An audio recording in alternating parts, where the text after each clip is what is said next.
Pô, velho, assim, é foda, cara. Eu não gosto das coisas que você fala, mas é... Cara, Tá os números aí, né, macho? mas assim, Discute com o número. nem é isso, Robertinho. Tipo, mano, não dá pra negar, assim, bicho. Você é um debatedor exemplar, assim, sabe? Então, a gente precisa muito de você, velho. A gente precisa muito de você. Você tá extremamente afiado, tá debatendo horrores.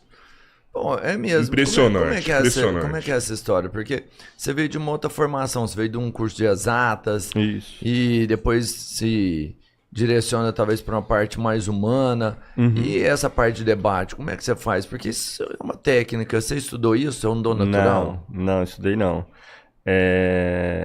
Na verdade, assim, eu sempre tive um pé no que as pessoas chamam de ciências humanas, né? Sempre tive, mas na época, por questão de sobrevivência, eu precisava de fazer uma universidade que eu conseguisse me bancar durante a própria universidade, né? Então, na época, ciências humanas era bastante complicado nesse sentido, né? Então, isso acabou me induzindo a fazer um curso de ciência da computação, que é um curso que eu consegui fazer estágio já com 6 meses, 1 ano que eu estava no curso, e me virar financeiramente. Porque eu tenho irmãos mais novos, né? Principalmente a minha irmã, para ela poder sair para estudar, eu tinha que não depender mais. Minha mãe, meus pais não precisavam mais ter nenhum centavo de responsabilidade comigo. Então eu tinha que conseguir essa autonomia financeira aí o mais rápido possível. Isso me induziu a fazer computação. Agora, com relação a debate, cara, não, nunca estudei assim do ponto de vista tecnicamente, nada disso. A forma como eu debato aqui, vou te dar um exemplo. Eu tenho um amigo do período ali da adolescência, início da juventude, a gente tinha banda quando eu fiz ensino médio, que aqui perto, inclusive em Araxá. Não vejo há muitos anos, a gente deve até se encontrar em breve. Ele assistindo os debates que eu participo, aqui no Três Irmãos, em outros lugares, ele entrou em contato comigo. Cara, eu assisto esses debates e fico lembrando da nossa adolescência na hora. A forma como você fala e discute é igualzinho. Eu me lembro das discussões que a gente tinha naquela época, eu com 16, 17, 18 anos, né? Então, essa é a minha forma mesmo. É a forma como eu sempre discuti, como eu sempre debati.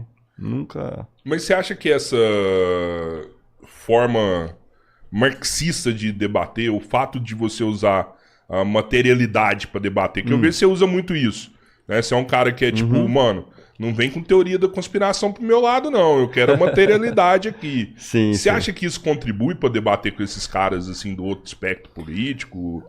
Liberais, conservadores, tudo? Claro, claro. Eu falei aqui do debate no sentido técnico, né? Eu não estou dizendo que quando eu tinha 16, 17 anos eu tinha qualificação para discutir profundamente esses temas. Não era o caso. Mas isso aí, Rodrigo, eu tenho essa obsessão. Tudo que eu leio, estudo, eu quero entender aquele processo acontecendo na realidade. Eu não levo a minha mente para um universo paralelo de conceitos e de argumentações lógicas, como se você saísse do mundo, fosse para esse universo conceitual abstrato e depois voltasse para o mundo. Eu tenho que identificar, ainda que sejam coisas que não sejam tão diretas, tão óbvias, mas eu tenho que identificar no mundo que eu estou vivendo todo aquele conjunto de relações e de explicações que estão sendo dadas. Então eu sempre tive isso. Até quando eu acho que a análise está errada. Eu quero entender como o cara conseguiu ver aquilo ali da perspectiva dele. Então, eu penso muito nisso. Eu acho que isso ajuda no debate, porque tudo que eu estudo, eu tento me colocar do ponto de vista de quem escreveu aquilo ali. Mesmo que fossem ideias mais atrozes imagináveis. Então, vamos pensar aqui, sei lá, antes que eu estou lendo aí os discursos do Hitler. Por mais repugnante que seja, mas enquanto eu leio, eu não fico lendo assim, que absurdo, que absurdo, que absurdo. Eu tento entender como que aquela mente, baseada nos pressupostos que ela tinha, na concepção que ela tinha, ela via sentido naquilo ali que ela está falando. Então, eu acho que isso ajuda, porque nos debates eu sempre tento me colocar da perspectiva do que eu acho que é o senso comum do público. E quando eu falo senso comum do público aqui, não é pejorativo, não. Ou seja, de onde a maioria do público parte em torno daquele tema, para mim conseguir falar com eles.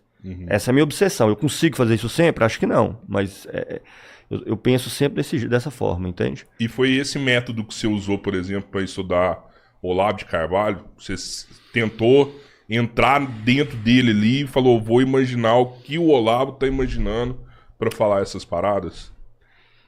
Eu confesso que o Olavo de Carvalho nem tanto. Porque eu comecei a escutar as coisas que ele, os áudios, depois até a ler as coisas que ele escrevia. Realmente foi há muito tempo atrás. Foi antes dele ganhar a projeção.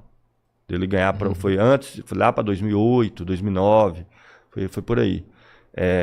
Quando o Olavo de Carvalho era lido e escutado por um grupinho muito pequeno no Brasil. Ele tinha aquele portal Mídia Sem Máscara, mas ele não tinha projeção nacional, né? Nada nesse sentido. Ele tinha um público, os livros dele venderam bem, mas era um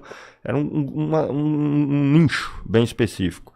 O que me chamou a atenção no Olavo de Carvalho é que eu identifiquei desde o início que aquele discurso dele, na minha opinião, na época, caso o governo do PT entrasse em crise, e a minha opinião é que ia entrar cedo ou tarde, embora o momento que eu conheci o Olavo de Carvalho era o momento de ápice do governo, eu achava que aquele discurso tinha grandes chances de ganhar liga na realidade, ou seja, de várias pessoas aderirem àquilo ali. Uhum.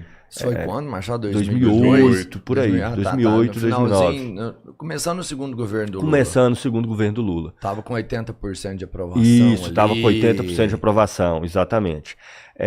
Então, o primeiro ponto que me chamou a atenção foi esse.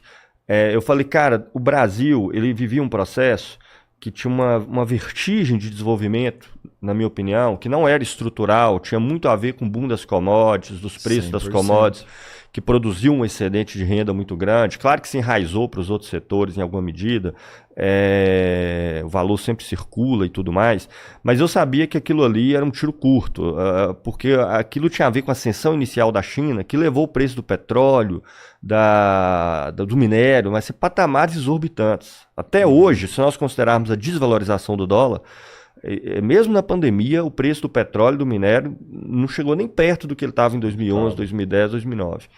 Né? É claro que teve algumas políticas que o PT fez, aquelas políticas de renda básica que foram expandidas, também ajudou a elevar o mercado interno.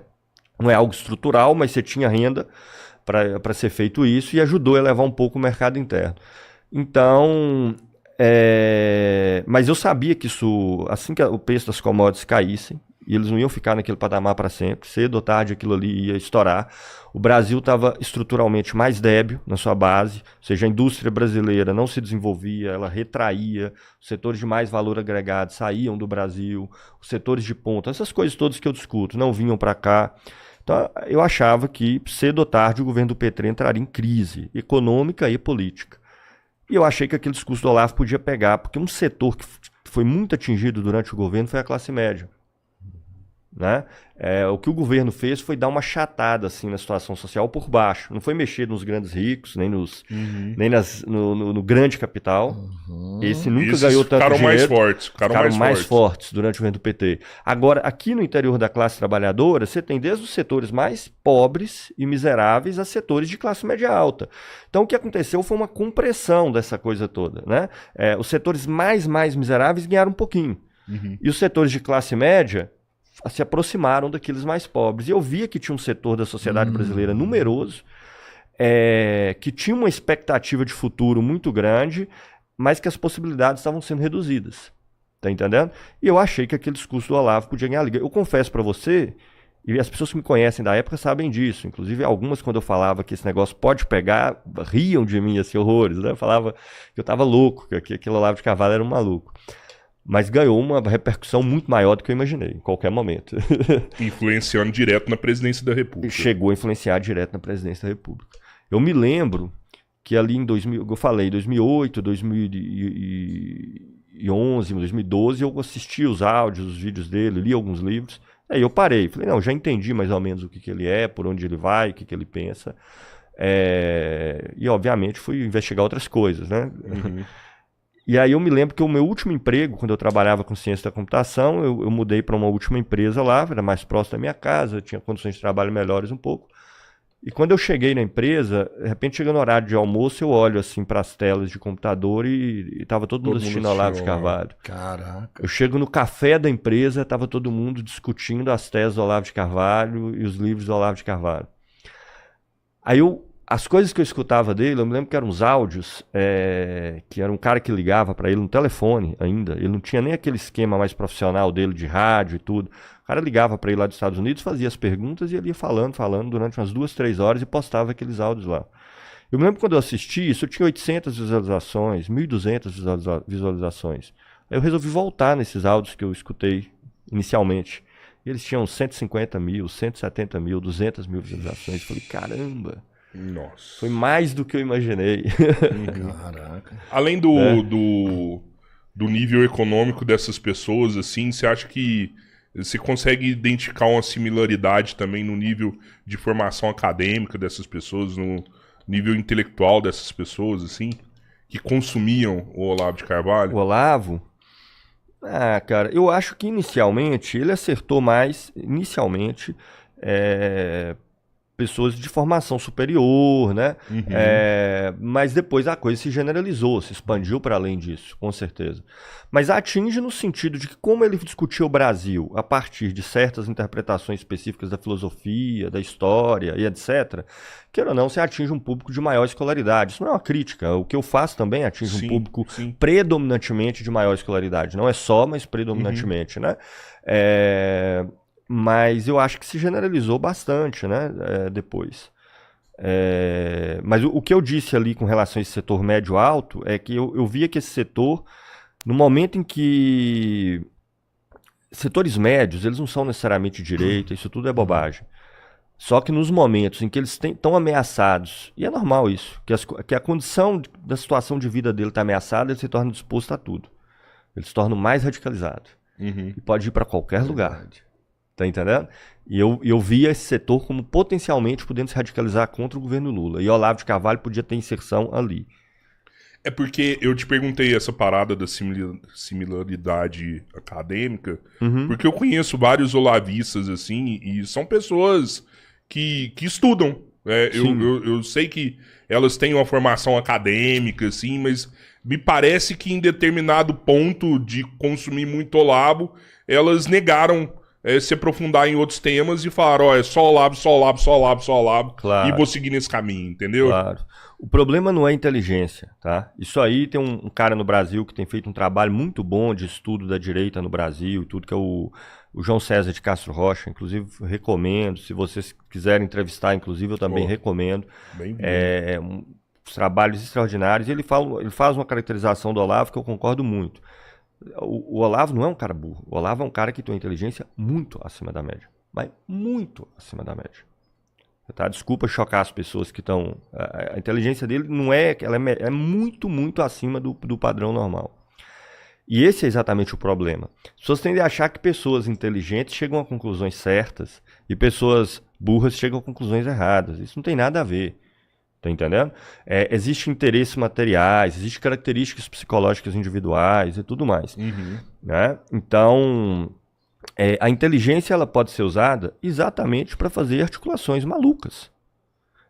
Exatamente para poder chegar a conclusões inusuais, assim, que são aparentemente originais, que choca quem se depara com aquilo. Em dar sentido para aquilo que não tem sentido. Para você conseguir dar sentido para o que a princípio não tem sentido, você tem que ser inteligente, muito você não tem que ser burro. Tá entendendo?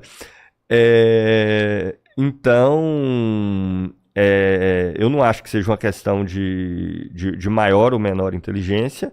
Agora, eu acho que ele criou uma visão, uma interpretação do Brasil e tudo mais, que ela definia vilões e mocinhos de maneira muito clara, tá entendendo? Ele sim estudou técnicas de retórica, na minha opinião. Por exemplo, um dos métodos que ele utiliza é da repetição contínua das teses fundamentais dele, de maneira que aquilo incrusta na cabeça do grupo de pessoas que o segue. Questão de tempo vai entrar a ideia. Exatamente. Aquilo que ele combate, ele cria caricaturas, ele cria imagens caricaturais que já fecha a porta para a pessoa ver aquilo ali com cuidado. Dou um exemplo. Por exemplo, os apelidos que ele utiliza muito. Ele não chama nenhum oponente, né? Todos por um apelido pejorativo. Tá entendendo? Isso parece que é uma bobagem, mas não é, porque a partir do momento que ele cria a imagem daquela pessoa com aquele apelido, ao se referir à pessoa, automaticamente quem o segue lembra do apelido, já começa a rir, já tem uma visão depreciativa, né? Sim. Ele tem um comportamento de seita muito, muito forte. O que é um comportamento de seita? Todas as pessoas que começavam a divergir de aspectos daquilo que ele defendia, ele cortava do grupo e dos vínculos deles imediatamente. Ele queria adeptos dele, assim, a ferro e fogo, que estavam dispostos a caminhar com ele e segui-lo. Né? Então, se você analisar a trajetória do grupo dele, ele basicamente só vai excluindo pessoas assim, ó, do grupo. E ele sabe que está fazendo isso, porque ele quer... conteste. Os que ficam são aqueles que o seguem fielmente. Então, você vai achar os ex-olavistas aí, são numerosos, assim, o Nando Moura da vida e etc. De maneiras que, no final, o que sobrou é um núcleo muito devoto, seguidor da figura dele, num nível bastante extremo. Né? Agora, ele faz isso articulando de maneira bastante hábil,